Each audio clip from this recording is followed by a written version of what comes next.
Why do pre-emerge or post-emerge herbicides fail? Oh, I wish I had a simple answer for everybody because there's so many questions that pop up. Well, why did my herbicide fail? And right across the road, I did the same exact thing. The very next batch I mixed up and it worked perfectly. So you can't tell me the weather was different, but you know what? There are some things different. Each batch that you mix up, there are going to be some variances, and there's some human error involved here. And also, you know, time of day, wind, sunlight, many different things going on. So we really have to look at a number of different factors to figure out why either a herbicide worked or it didn't work. All right, let's start with the pre-emerge herbicides. Why do the pre-emerge herbicides fail? A lot of times it's just because we don't get enough rain to move the herbicide into the weed. And there's a big movement in agriculture to try to spray things after planting, and we're not really in support of that in a lot of cases. Here's the reason why. Because you're planting, a lot of times you have to wait a few days before you go out there because you're busy finishing up your planting. By the time you get out there, you don't have much time before those weeds start coming up, and maybe some of the weeds are coming up already. Then you lay your residual herbicide on top of the ground. Now you have to have moisture to get it in the ground and enough moisture to move it into the weed before that weed gets enough size to it so you can't even control it. Well, if you lightly incorporate most herbicides, now you've already got the herbicide properly placed. And don't get me wrong, I'm not saying you can do this with all tillage tools, certainly not a disc, but if you lightly incorporate a lot of the residual herbicides pre-emerge,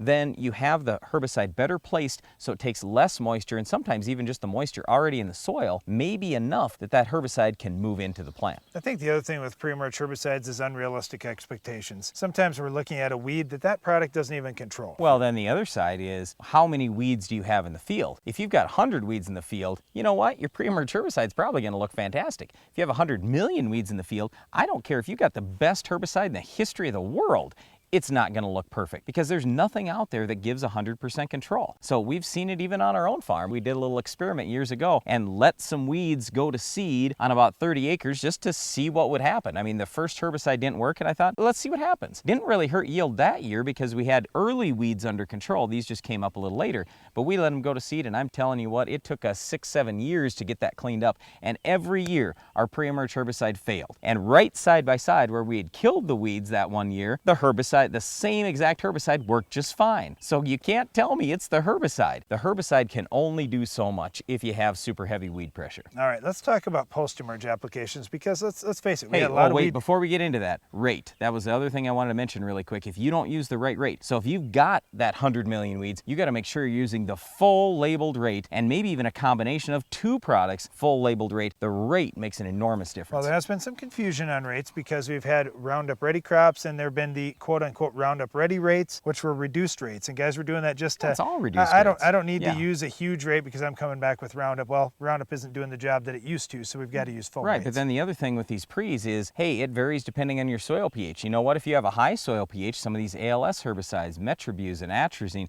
they're much more active, so you can get by with a lower rate. Or put it another way, you use the full rate and you go, wow, I got fantastic control. And then you go to your next field that has lower soil pH and you go, I don't understand. I use the same herbicide at the same rate and it's not working the same.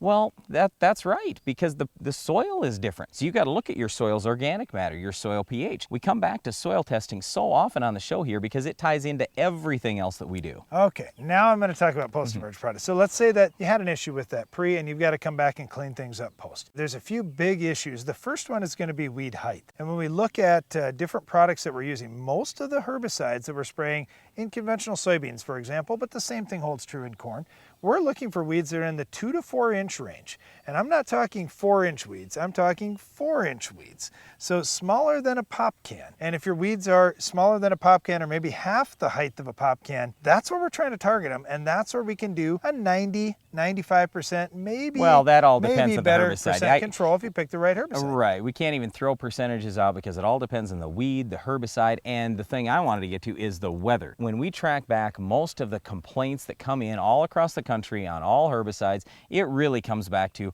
what's the nighttime temperature within 2 days before or 2 days after spraying. If you have cold temps, then your plant isn't growing as good as it should. And the thing is, that weed isn't going to bring in as much herbicide when it's been cold. It's not going to move it very quickly to the growing point. And when those things don't happen, then you don't end up with a lethal dose at the growing point, and that's the problem. All right, so obviously product selection has always got to be number one for us, whether it's a pre or post product.